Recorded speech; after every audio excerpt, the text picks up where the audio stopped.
अपना सारा ऐश्वर्य, जो कि किसी के पास भी नहीं था, उन्हें प्रेम पूर्वक प्रदान किया। इसके पश्चात भगवान शंकर ने उनकी बहुत स्तुति की और जगतकर्ता ब्रह्मा जी से बोले, हे लोकेश, आज से श्री हरि विष्णु मेरे वंदनीय हुए। यह सुनकर सभी देवता स्तब्ध रह गए। तब वे पुनः बोले कि आप सहित सभी देवी देवता भगवान विष्णु को प्रणाम कर उनकी स्तुति करें तथा सभी वेद मेरे साथ साथ श्री विष्णु जी का भी वर्णन करें। श्री रामचंद्र जी बोले, हे देवी, भगवान शिव अपने भक्तों के ही अधीन हैं। वे अत्यंत दयालु और कृपा निधान हैं। वे सदा ही भक्तों के वश में रहते हैं। इसलिए भगवान विष्णु की शिव भक्ति से प्रसन्न होकर भक्त वत्सल शिव ने यह सब कुछ किया तथा इसके उपरांत उन्होंने विष्णु जी के वाहन गरुड़ ध्वज को भी प्रणाम किया।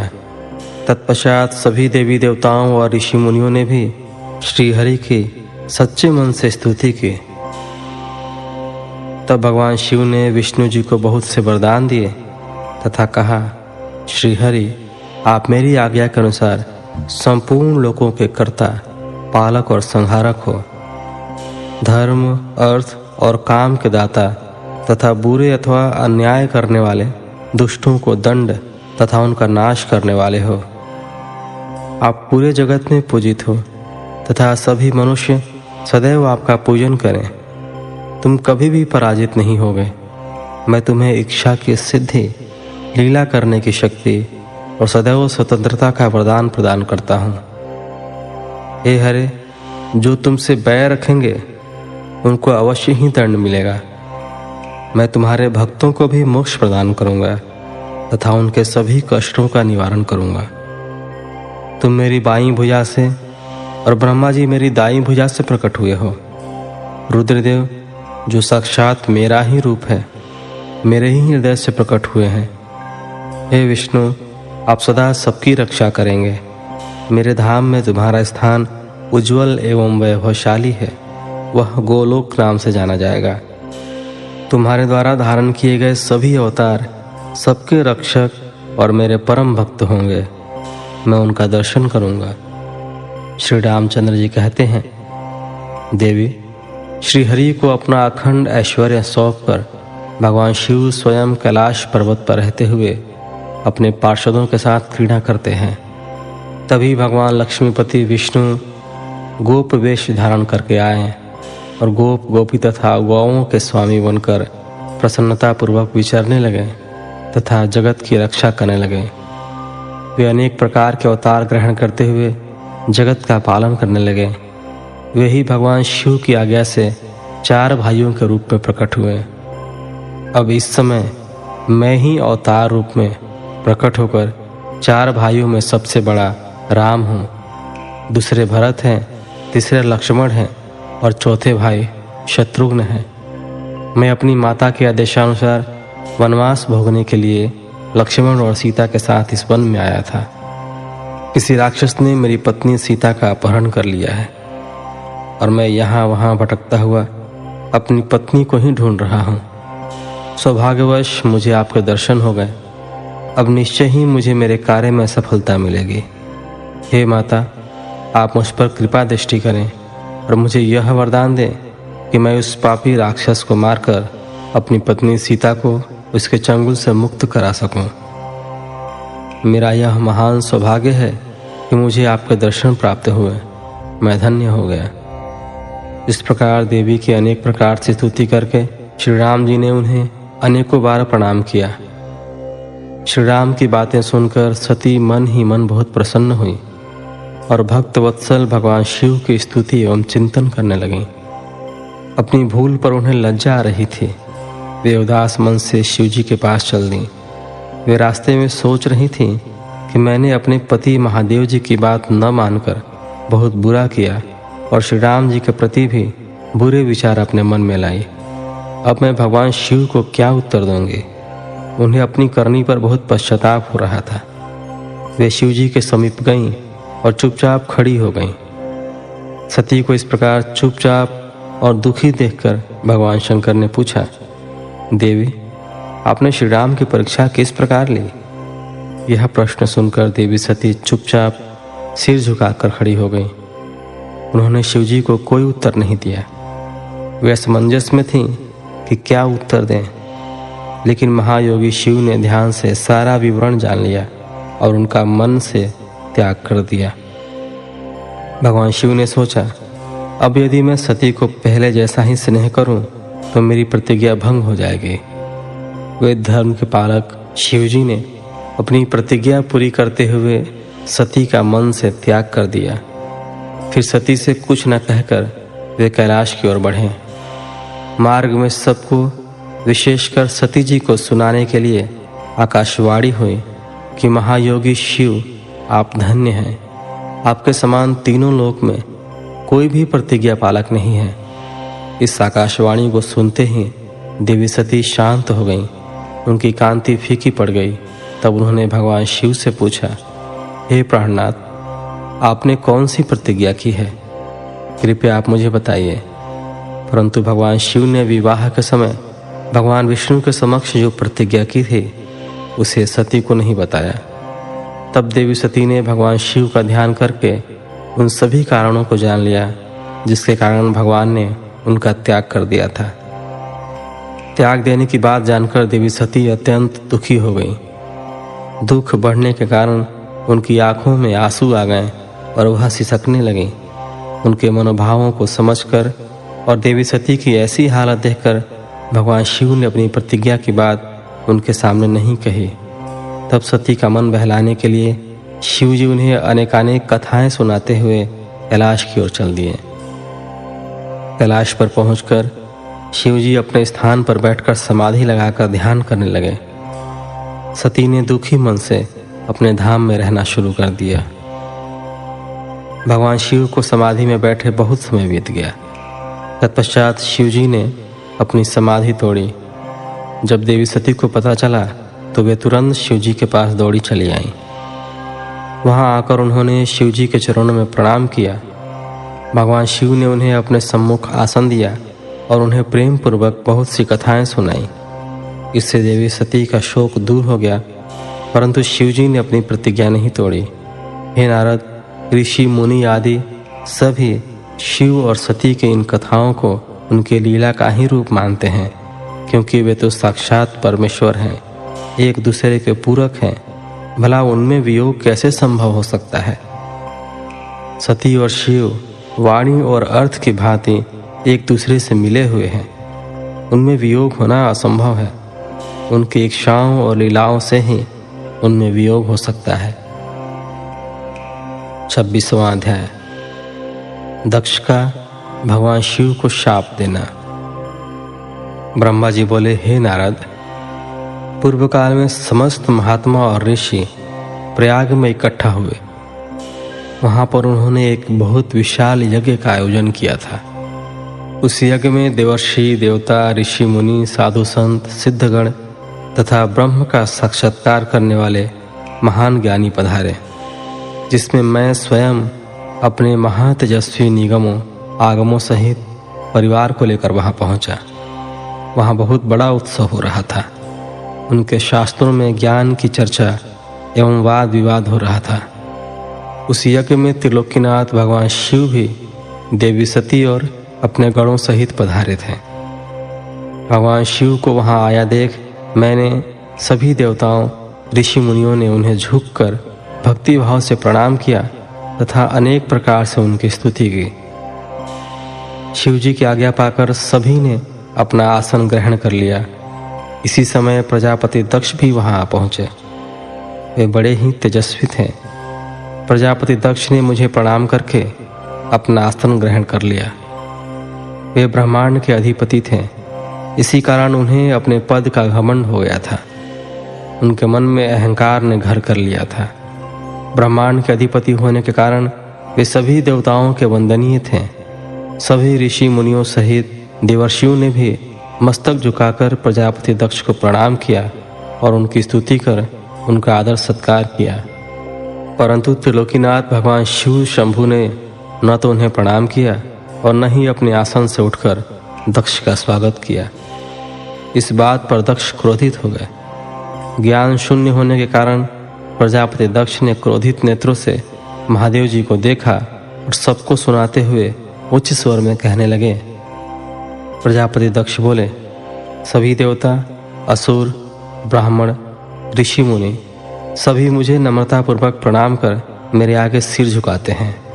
ये सभी उत्तम भक्ति भाव से मेरी आराधना करते हैं, परंतु सदैव प्रेतों और पिशाचों से घिरा रहने वाला यह दुष्ट मनुष्य क्यों मुझे देखकर अनदेखा कर रहा है? शमशान में निवास करने वाला यह निर्लज्ज जीव क्यों मेरे सामने मस्तक नहीं झुकाता? भूतों पिशाचों का साथ करने के कारण क्या यह शास्त्रों की विधि भी भूल गया है? इसने नीति के मार्ग को भी कलंकित किया है। इसके साथ रहने वाले या इसकी बातों का अनुसरण करने वाले मनुष्य पाखंडी, दुष्ट और पाप का आचरण करने वाले होते हैं। वे ब्राह्मणों की बुराई करते हैं तथा स्त्रियों के प्रति आकर्षित होते हैं। यह रुद्र चारों वर्णों से पृथक और कुरूप है, इसलिए इस पावन यज्ञ से इसे बहिष्कृत कर दिया जाए।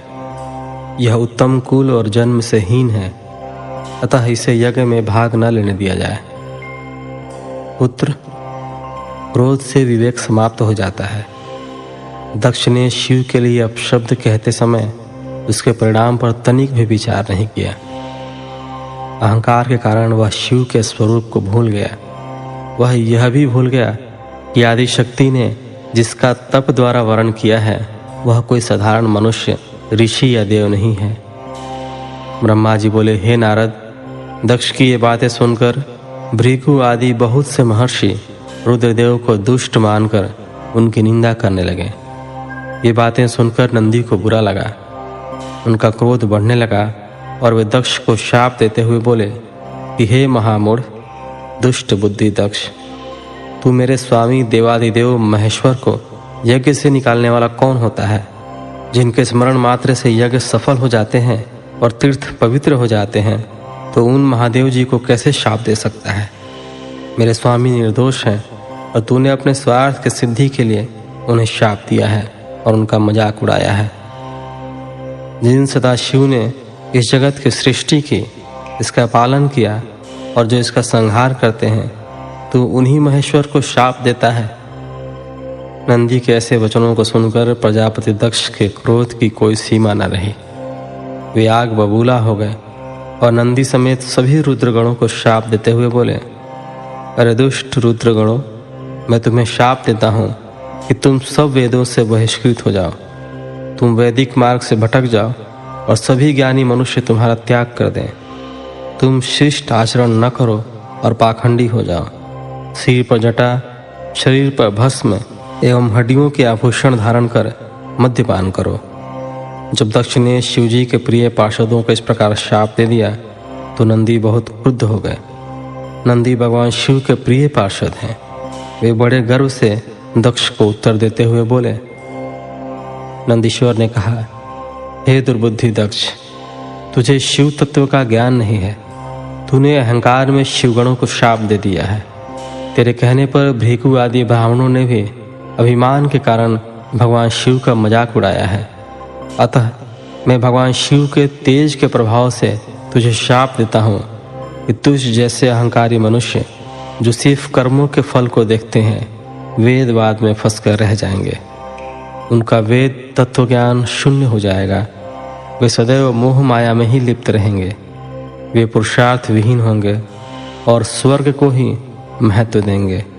वे क्रोधी व लोभी होंगे। वे सदा ही दान लेने में लगे रहेंगे। हे दक्ष, जो भी भगवान शिव को सामान्य देवता समझकर उनका अनादर करेगा, वह सदैव के लिए तत्व ज्ञान से विमुख हो जाएगा। वह आत्मज्ञान को भूलकर पशु के समान हो जाएगा तथा यह दक्ष जो कि कर्मों से भ्रष्ट हो चुका है, इसका मुख बकरे के समान हो जाएगा। इस प्रकार बहुत गुस्से से भरे नंदी ने जब दक्ष और ब्राह्मणों को शाप दिया तो वहाँ बहुत शोर मच गया। भगवान शिव मधुर वाणी में नंदी को समझाने लगे कि वे शांत हो जाएं। प्रभु शिव बोले, नंदी, तुम तो परम ज्ञानी हो, तुम्हें क्रोध नहीं करना चाहिए। तुमने बिना कुछ जाने और समझे ही दक्ष तथा समस्त ब्राह्मण कुल को शाप दे दिया है। सच्चाई तो यह है कि मुझे कोई भी शाप छू ही नहीं सकता है, इसलिए तुम्हें अपने क्रोध पर नियंत्रण रखना चाहिए था। किसी की बुद्धि कितनी ही दूषित क्यों न हो, वह कभी वेदों को शाप नहीं दे सकता। नंदी, तुम तो सिद्धों को भी तत्व ज्ञान का उपदेश देने वाले हो। तुम तो जानते हो कि मैं ही यज्ञ हूँ, मैं ही यज्ञ कर्म हूँ, यज्ञ की आत्मा मैं हूँ, यज्ञ प्रायण यजमान भी मैं हूँ। फिर मैं कैसे यज्ञ से बहिष्कृत हो सकता हूँ? तुमने व्यर्थ ही ब्राह्मणों को शाप दे दिया है। ब्रह्मा जी बोले, नारद, जब भगवान शिव ने अनेक प्रकार से नंदी को समझाया तो उनका क्रोध शांत हो गया। तब शिव जी अपने अन्य गणों व पार्षदों के साथ अपने निवास स्थान कैलाश पर्वत पर चले गए। क्रोध से भरे दक्ष भी ब्राह्मणों के साथ अपने स्थान पर चले गए, परंतु उनके मन में महादेव जी के लिए क्रोध एवं ईर्ष्या का भाव ऐसा ही रहा। उन्होंने शिव जी के प्रति श्रद्धा को त्याग दिया और उनकी निंदा करने लगे।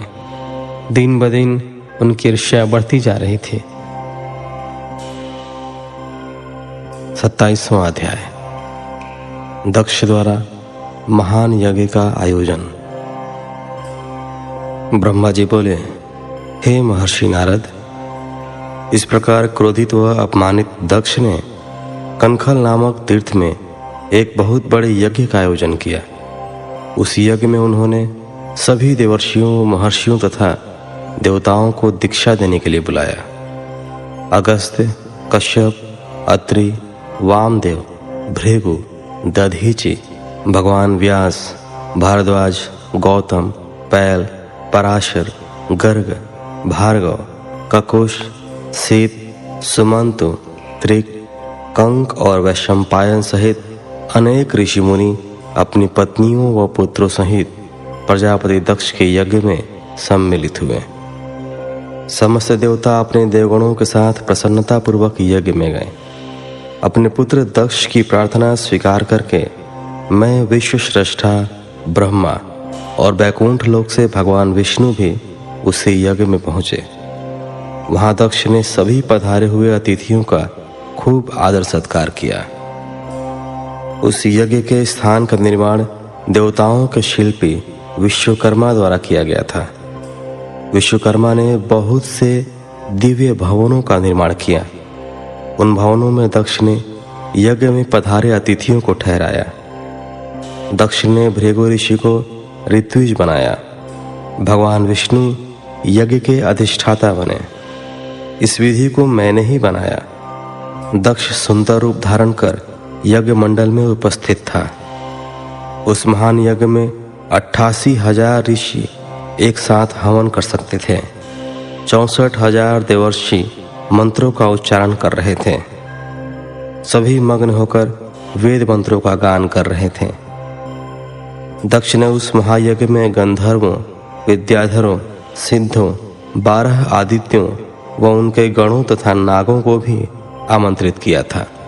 साथ ही देश विदेश के अनेक राजा उसमें उपस्थित थे, जो अपनी सेना एवं दरबारियों सहित यज्ञ में पधारे थे।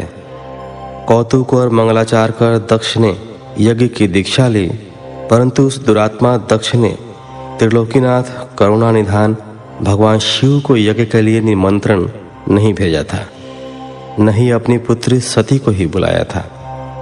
दक्ष के अनुसार भगवान शिव कपालधारी हैं, इसलिए उन्हें यज्ञ में स्थान देना गलत है। सती भी शिव जी की पत्नी होने के कारण कंपाली भार्या हुई, अतः उन्हें भी बुलाना पूर्णतः अनुचित था।